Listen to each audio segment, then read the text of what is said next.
ያለች ኢማም ነው አቡ ጣሊብን አይዋ አጎታቸው አጎትም አብ ይባላል ኦኬ تمام وهكذا قال غير واحد من علماء ابن كثير القرطبي النبغوي يهدوا بالتفسير نه ماشي ازر هو لقب اسمه تاريخ ازر لقب انجي اسمه تاريخ ነው والذي في القرآن برغتم يدل على انه اسمه ازر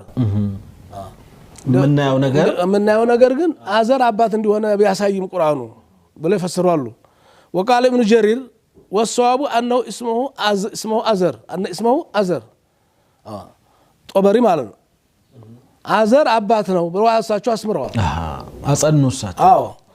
وما كان استغفار ابراهيم لابيه ታለው ይዘው ነው እንግዲህ الا موعده وعدها اياه አባት ልጅ አባቶቹን ቢጠሩትም ቢያለ እንግዲህ ዱአ አረግልሃለሁ ምንም ማረገው ነገር አለ ብሎ ቃል ገብተው ነበር ኋላ ዱአ አደረጉለት እና